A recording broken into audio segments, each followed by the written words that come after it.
سلام للجميع، من أخوكم هيثم. بتمنى منكم بس قبل ما نبلش الفيديو تدعمونا بس بلايك، مثل ما عم نشوف أعزائي المتابعين عشرات الغارات الجوية على مواقع عسكرية تابعة لحزب الله. أي بنى تحتية، أي عناصر لحزب الله عم بيتم استهدافهم، وهيدا كلياته ضمن الهدنة. يعني الله يطول هيك هدنة لآخر شيء ما يضل حدا بحزب الله، لما يضل شيء اسمه حزب الله العسكري. ومثل ما عم نشوف بالبقع البنفسجية، هيدا كلياته تواجد عسكري للجيش الإسرائيلي داخل الأراضي اللبنانية. وعشان الإسرائيلية حبوا يكرموا لحزب الله، رسموا لهم خط أصفر. نحن بنعرف انه علم حزب الله هو باللون الأصفر. اي حدا من جماعة حزب الله بيقرب على هيدا الخط بيتم استهدافه، وهيدا بحسب التصريحات وبحسب التحذيرات انه ممنوع اي حدا يقرب على هيدا الخط الاصفر. اي حدا من جماعة حزب الله بده يتزاكى ويدخل ويطلع وينزل، المسيرات الإسرائيلية عم ترصده وتستهدفه. هلا اليوم في عنا تسجيل صوتي من امرأة لبنانية من الجنوب اللبناني بتكشف عن تحركات حزب الله بين المنازل المدنيين. نحن شفنا من تصريحات أفخي أدرعي، وشفنا كمان أسلحة وصواريخ حزب الله حتى وين؟ بالمستشفيات، بالمدارس، بالمباني المدنية. اليوم في عنا تسجيل صوتي بيكشف على هيدا الموضوع من بيئة حزب الله، من جماعة حزب الله. خلونا نشوف هيدا التسجيل الصوتي بعدين منكمل. ايه حبيبي، كيفك؟ ماشي الحال؟ شو اخبارك؟ ايه والله نحن ظهرنا مش من الغارات، نحن كنا ناويين نضلنا نبقى بالبيت، بس نحن في حدا بالحارة اجا بدهم يحطوا مقاتلين بالبيت عندهم، ونحن بيتنا يعني بيت عمي مطرح ما قاعد، ونحن بيتنا وبيت سلفي كله نحن مع بعض وبناية وحده.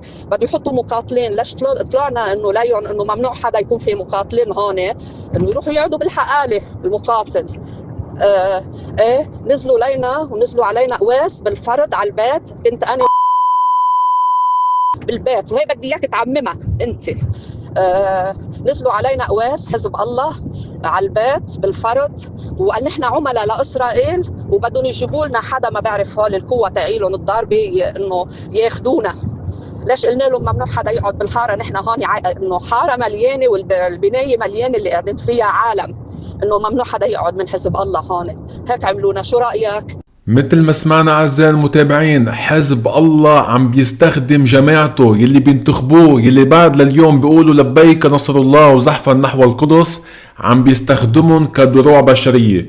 هلا هيدي شافت الواقع بوجهها، وعيت على هيدي الحقيقة الأليمة انه حزب الله منه تابع للبنان. حزب الله كل ولاءه لطهران. اليوم اذا ما بيضل مواطن لبناني بالجنوب اخر همه حزب الله، المهم ولاية الفقيه المتهالكة بطهران تكون راضية عليه. لا واحلى شي جماعة حزب الله الاعلاميين، هيدا حسين مرتضى وهالكم واحد، يعني شو بيقولوا؟ انه ايه بس لما تخلص الحرب حزب الله حيعمر الجنوب اللبناني وحيصير احلى من مكان. وانا كنت قل لهم مين بيضمن لكم انه وقتها تخلص الحرب بيضل في شيء اسمه حزب الله؟ ما حسن نصر الله بطل موجود، قيادات بالصف الاول منا موجودة.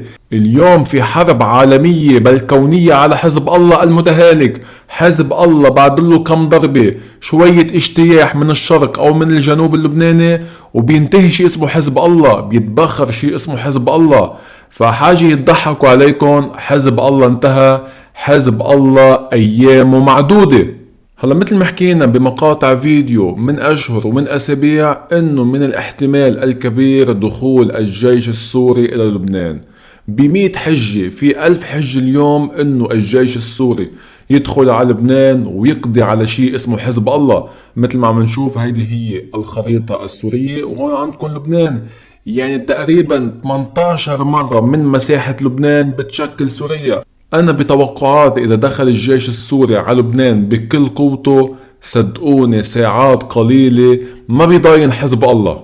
وأنا حكيت بمقاطع فيديو قبل إنه من الاحتمال الجيش السوري يدخل من الشمال اللبناني، من الشرق اللبناني ينظف شيء اسمه حزب الله، كل شيء مستودعات وما تبقى من أنفاق. بتعرفوا حزب الله بيفتخر انه البقاع خزان المقاومة. فإذا دخل الجيش السوري لهون ساعات قليلة وبيقضي على شيء اسمه حزب الله، وبيكملوا من الشمال اللبناني من الشرق اللبناني للضاحية الجنوبية. وأنا قلت وبعدنا على هذا الكلام، من الاحتمال أنه يتلاقى الجيش السوري مع الجيش الإسرائيلي بصيدا أو حتى بالضاحية الجنوبية. يعني لبنان مثل ما شايفينه مش مبين على الخريطة. بس حزب الله قوي، هو أقوى جيش غير نظامي بالشرق الأوسط. هلكنا فيها حزب الله قبل أحداث 7 و8 أكتوبر. شفتوا حزب الله وحش، حزب الله وحش، ولكن هيدا الوحش طلع مصنوع من كرتون. من أول صفعة إسرائيلية ما ضل حدا بحزب الله. هلا عندكم الرئيس السوري كل فترة والتانية بنوجه له مليون تحية. الرئيس السوري أحمد الشرع انه عم بيقول انه هو ما بده يفوت على لبنان وما عنده النية ولا بده مشاكل بلبنان ويعمل مشاكل داخلية. هيدا يمكن هو فعلا ما بده هيدا الشيء، ولكن نحن بنعرف انه في ضغوطات اليوم. يعني اليوم الشرق الاوسط بنعرف كيف ماشية. فعشان هيك من الاحتمال يكون في ضوء أمريكي، ضوء عربي، ضوء اللي بدكن إياه، ويسمح للجيش السوري يدخل على لبنان ويقضي على شيء اسمه حزب الله. هلا صح الضربات الإسرائيلية بالجنوب اللبناني عم بدمر حزب الله، مش عم بيخلي شيء اسمه حزب الله. اليوم أكثر من 2000 قتيل لحزب الله بالجنوب اللبناني، ولكن لتحسم معركة بدك تدخل على الأرض وما تخلي في شيء اسمه حزب الله. هلا نحن بنعرف ونحن أكيدين إنه اليوم قيادة الجيش السوري قيادة نظيفة، مش مثل قيادة بشار الأسد المجرمين يلي قتلوا ودمروا المدن السورية. يعني اليوم تقريبا في بين 500 ألف لمليون مقاتل بالجيش السوري، إلا ما يطلع بعض يعني 5 10 20 مقاتل منهم غير منضبطين. فأنتمنى وقت يدخل الجيش السوري على لبنان وينظف حزب الله ما يكون في أي انتهاك أو اعتداء على المدنيين، لأنه نحن الصراحة أي انتهاك أو أي اعتداء على المدنيين حنضوي على الموضوع. نحن مشكلتنا مش مع أي حدا بلبنان، نحن مشكلتنا بس مع حزب الله العسكري، مع وفيق صفا، مع نعيم قاسم، مع هيدا الإرهابي محمود قماطي اللي كل فترة والتانية بيهدد الدولة اللبنانية وبيهدد الشعب اللبناني. نحن مشكلتنا بس مع حزب الله. ومع الأسف الشديد يعني نحن شفنا بعض العناصر من وزارة الدفاع السورية، نحن قلنا لكم ما في حدا ملاك إلا ما يطلع حدا منهم غير منضبط. كان في انتهاكات بالساحل السوري من بعض عناصر وزارة الدفاع، يعني بيطلعوا 2 أو 3. وعندكم الرئيس السوري أحمد الشرع طلع ببيان إنه حيحاسب أي حدا أقدم على انتهاك أو إيذاء أي مدني. اليوم نحن مشكلتنا مع حزب الله لأنه حزب ظالم، حزب اغتال المسؤولين السياسيين بلبنان حتى العسكريين. عمل انفجار مرفأ بيروت بعد الكبتاغون على الدول العربية. اليوم نحن ما فينا نقبل بأي ظلم من أي كان. هلأ اليوم في عنا كلام مهم جدا من السيد محمد علي الحسيني بيأكد على توقعاتنا. خلونا نشوف شو بيقول. مسألة وقت بانتظار الضوء الأخضر التركي، ثقوا بنا فنحن في عمق نسمع ونرى ونستشرف بدقة. ما يجري ليس جديدا بل تكرارا لسيناريو محسوب.